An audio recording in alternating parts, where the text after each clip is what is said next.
Hello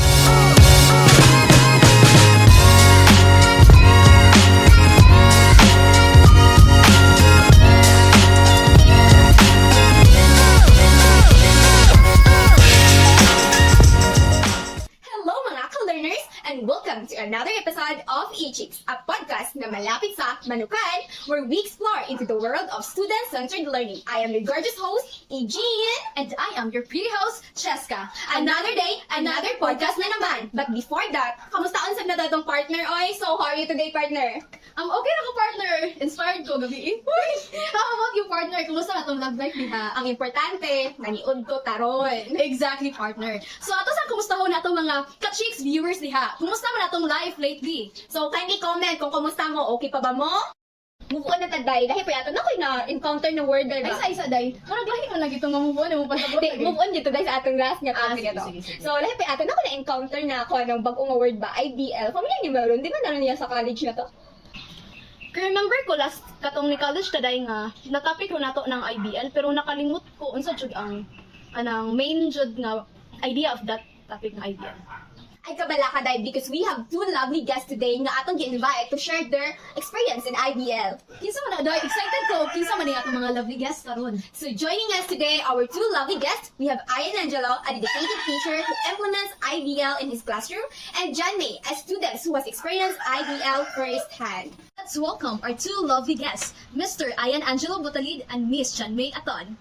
Welcome Sir Ian, welcome Miss John May, welcome to eChicks Podcast. So how are you today, Sir Ian? I am very much okay, and I am happy and honored to be in your podcast. How about you, Miss John May? How was student life? It's okay, and thank you for inviting me as your guest student here in eChicks Podcast. So, to the viewers' information, Mr. Ian is one of our instructor when I was in college in Baisumay campus. I remember these two girls back in when I was teaching them, they were so participative, if I could say so myself. So, I'm glad to be able to see you two again. Pero sa tagal ka sa una, partner? From what I remember, partner, kay mutubag naman po ko pangutan ni Sir. Ang na-remember sa una, diba sa istaghan ka siyang pangutanan mo na always ang tabutubag niya. Oh, maoron, partner. So, karon Sir, kami nasa ang mutana. Ako dito ko tanan ninyo. Sige, so what is your question, man? Since we invited you here to talk about what is IBL. So, first and foremost, what is IBL, Sir? Before I talk about IBL, I would like to tell you about the philosophy in learning. When it comes to learning, for me, learning takes place not because you know the answer, not because you know the fact, but because you are ready to question more questions. That is what IBL is technically. IBL is like questioning, because IBL, as we all know, it stands for inquiry-based learning. It is an approach where usually the teacher poses a question and the students will have to figure out an answer to that question. Now you might ask, how would they find the answer if they don't know the answer to the question? That is where IBL will stick. Because it is all about thinking. It's all about critical thinking, problem-solving skills, and the likes. So IBL, in short, is questioning and letting the students, discover the answer. Okay, thank you, sir. So how about Miss John May? For you, what is IBL? As for me, from my perspective as a student, IBL is like finding answers to questions because IBL is more on student-centered. The students have the responsibility to find the answers to the questions posted by the teacher. Thank you, Miss John May Aton. So, going back to you, Sir, can you give us an example of inquiry-based learning? Okay, so when it comes to IBL, diba, as I said, so usually, in addition to that, diba, when we talk about IBL, it's supposed to be about questions and close to real-life scenarios. Yeah. Or you're trying to talk about a scenario na hindi ko na-applicable kaayo ninyo, pero there are scenarios that tinanong si think pa dyan. So, I think, kamo ba, estudyante ko muna ako, diba, you remember itong isa ka project na ako ka pa, ice cream survey? Itong survey mo na ako. Yes, I remember na may to answer. Venn diagram. Oh yes, Venn diagram. So, when I was their teacher, there was this one project that I let them, somehow, I realized scenario, I asked them, when I asked them, making a Venn diagram, what is the top 3 favorite ice cream flavors sa mga estudyante? And I made them present the data using a Venn diagram. So where is IBL applying them? So ang IBL there is that I asked them a question. So I gave them a whole format. Kung sa like question na to, what is the ice cream flavor na pinaka favorite sa tanan? What is the second favorite sa uban, and so on and so forth. So in that sense, I gave them like a question or like somehow a type of problem. People sa problem-based learning, pero when it comes to IBL, I only asked them like a question, and then what they did is that sila na bahala on how they actually applied. So, yun sa nila pag-answer sa problems and how they like pag-survey sa mga students and so on and so forth.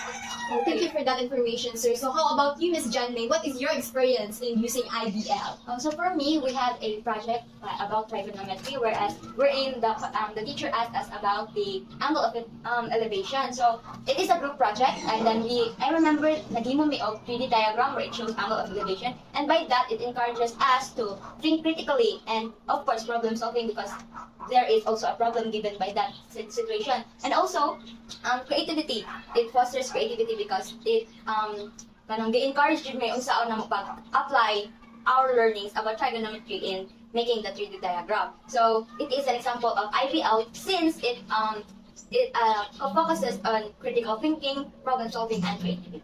Oh, thank you for that, Miss Janmay. So it really shows that IBL really have a positive impact on the learning process of us students. So moving on, technology has become an essential tool in a modern education. And integrating technology into IBL can help enhance the process even further. So sir, I have a question. So talking about technology and integrating it into a modern education, how does a technology support IBL? Okay, so very fascinating question. So when it comes to IBL, and as we all know, the standards for today's education is that our students, especially in the Philippines, the K-12 K-12 curriculum has been one of its kanang goal jud is to make sure that our students are globally competent. And by globally competent, one of their skills jud is to become technologically like they are able to do technological mga stuff, no? So when you talk about technology in IBL, technology is very helpful when it comes to IBL because number one, when you try to integrate technology, they do not only know somehow to answer the questions IBL, they do not only know the answers to the questions IBL, but also they will also be able to know they will also be able to know mga, like how they could use the technology, no? They will be able to learn new tools, new apps, new software. Like I remember back in my like katong time na when I was teaching in grade 8, I made them kind of quadratic equations, no? You remember that one, no? So when it comes to quadratic equations, I let them explore the app called Desmos. Desmos is a graphing tool that enables students to form graphs. When I was at that time, I gave them the app, the Desmos, and I gave them problem sets, and they will use Desmos to graph those kind of mga problems. So what about the collaboration, sir? Does technology help with that? For sure, no. When it comes to IBL pod, collaboration is a very important thing. But it is not usually required, but of course, it is very much kind of encouraged to do so when it comes to IBL. Especially when it comes to my mga group projects where I integrate IBL, I give them a question and they have to work together to form something. One of the technology nga kung ipa-use nila, especially I let them make scripts, if I let them make kind of mga problem sets nga, solutions, ako dito paggamit nila kay Google Docs because other than them nga maka-reach nila sa usap-usap, it could also help them make projects in real time. And I think we could also ask John May about that when it comes to collaboration because she's a student, no? So how about you, man, John May? I want to hear your inputs about this. Yes, Google Docs also help us as students because I remember we once analyzed history documents wherein we use online archive. Then we just input our gathered information by groups and we will see the progress to the answers of that questions. So why not commit to the Google Docs when it comes to IBS? Exactly. Google Docs is a really like one of the most helpful during the technology comes to IBS. Yeah, so it's great to see how technology complements the IBL, making learning more accessible to learn. So follow-up questions, sir. So there are common types of a IBL, as what I remember, you've discussed. Oh yeah. So I forgot to talk about it like Margarita. So thank you for reminding me. So on IBL, there are actually 4 common types. So ako sa name, so there's the structured inquiry, the controlled inquiry, the guided inquiry, and the free inquiry. Diba? No? Yes. Remember? So when it comes to the structured inquiry, it talks about like Marshall in the sense teacher-centered. So example the best example I can give is going back to quadratic equations. So when I introduce the lesson, and then I introduce what is quadratic equations, mag-solving na kami. So another time, when we try to do the solving, I do not somehow let them discover what are the types of methods. Instead, I let them inquire on one method, which ang ito na kwento time na kay katong finding the roots by factorization. So another type kay structured siya because I gave the topic and I also gave an answer nga pwede nila like ma-learn, no? Get that? Yes, sir. Then after that, so nagka-learn sila step by step sa process through factorization. Now, second is katong controlled inquiry. Now, kaninga party, I gave them a topic and I gave them some source material to answer a certain question. Example I think sa topic na reporting ako sa history of mathematics, I let my students report. So, ang nitabo ani kay kada lesson na ilahing reporters. So I gave them a topic and I gave them the list of reference na kailangan nilang i-take. Pero sila nag-draft sa mga form sa outside pag-report nila. So, next is, wala siyang structured gamay, pero we're natagaan sila gamay nga freedom, no? So, next kay guided. Ang guided, no, ang free, basically similar na sila, no? Ang kalayaan na nila is that ang specific, ang guided na siya is specific na topic yata. Example lang na kayo sa akong trigonometry na class. So I gave them katulad ang topic na to is about trigonometry and kato angles of depression and elevation. And what they did was that I let them create like some sort of like art form like napagay through a poster, through a so technically ang guided kay mura siya I gave the topic pero ang mga students ay bahala kung gama kung saan nila pag answer itong like topic or question. Now ang free, so from the word pa lang no free, medyo absolute freedom ng mga students. Like katong again going back sa history of mathematics. So wala na ako sila lagi papili o wala na ako sila tagay topic. Kasi I just told them na based sa itong mga lessons sa alam sa mathematics, kasi may freedom na magpili kung saan nga lesson na pilion.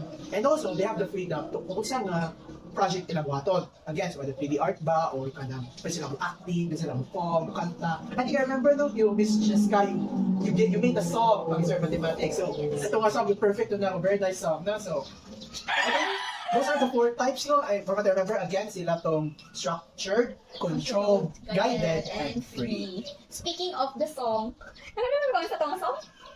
Can you give us a sample, ganit Jessica? What's itong song? I forgot. Sige, so, that was a very long time naman good na. Yes. So, sige, is there any questions pa ba? Now let's be real, sir. So in teaching methods, you know it's not perfect naman, di ba tanan? So True. what do you see in using IBL? What do you encounter? Challenges that you encountered when using IBL? So for me, no, based on my teaching experience, one of the few things that I really like about IBL is the like, exploration stage. But it's not really the most perfect learning method.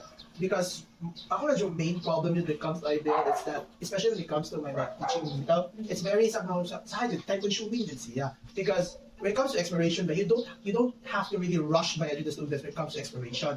Because based on my akong teaching philosophy, I will never somehow rush my students. If I force them, if I teach them on something, and I ask them to explore, why would I somehow rush them? Di ba? Madali na ako sila to learn something. If ako pa hinahata, padali pa dyan na, pwede sabi ma-learn nila na. That's why when it comes to IBL, ang ako yung challenge na is that time management, and it's very time consuming. And besides that, ang isa ko doon na kay, which I really like, pero challenge ko sa is that the difference in answers, no? Because when it comes to like the different exploration, students they don't have the same minds. Therefore, they have different answers. I think Mr. Nico would really testify to that, no? And then another is that I think ang IBL it's very like times sa jud nga di ko siya mo fit. Dito, times ka makadungog sa mga estudyante nga pag this is zero ganun pabuhat mo nila. I think number experience na no. Kasi di ko IBL man nga, di man ni angay nga. Dapat itudlo niya nila mo kana. Pero then again, somehow, exploration is na. It's one of the biggest key features is asking questions and exploration. Well, that makes sense, sir. So if the student take different paths to discovering information, so how do you ensure to meet the learning objectives? Now, as I said earlier, there are 4 types, like 4 common types of like inquiry-based learning. And the answer to that question is that para ma-achieve na, so that we can achieve the learning objectives within the certain time period or within like a period. The thing about that is that I really have to think about job when I try to integrate IBL. I do not just integrate IBL because I'm lazy. No, I do not do that. I do not integrate it because I'm lazy. Hindi ko kailangan mapaglo, kailangan message natin and learn. No, I try to integrate IBL because I really want my students to discover something. No, so when it comes to like somehow like achieving the learning objectives, it's another job, thinking about what type of IBL na akong i-apply, kung structured ba, controlled, guided, or free. Pero always times yung mas applicable ang free kaysa sa structured, structured kaysa sa controlled. So I think nandiyan na ako as a teacher to make sure na dili siya malagpas sa time. And but of course, when it comes to the learning objectives, I have to always make sure that the students learn in time. So really, it's about balance, sir. Giving students room to explore, but still providing them enough guidance to keep them on track.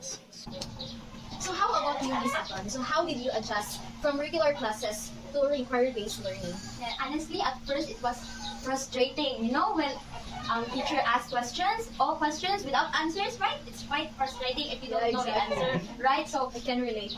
at first, masuko, like that, bagudbot, like students same margin ang students magbagot-bagot kila ka question. But as far as kanang kalingaw na siya na ginabuhat, it helps as students because instead of memorizing facts, like spoon-feed lang bitaw sa teachers, naka-benefit po siya ng sa students, like mag-gather may of kanang answer instead of just reading lang, inana, like kanang advantage siya na mo IBL. So while nag-adjust me, nakatabang po siya na mo as a student.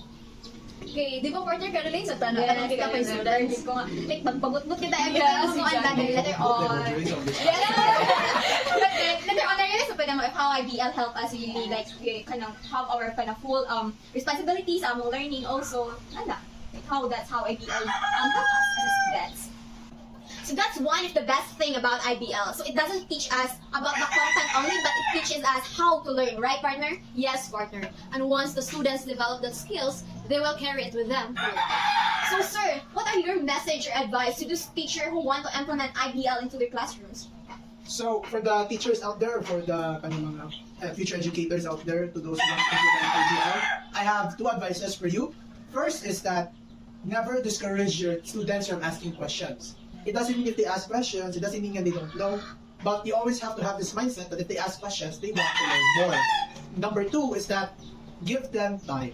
So one of the biggest things I feel is that, as I said, katong time, no?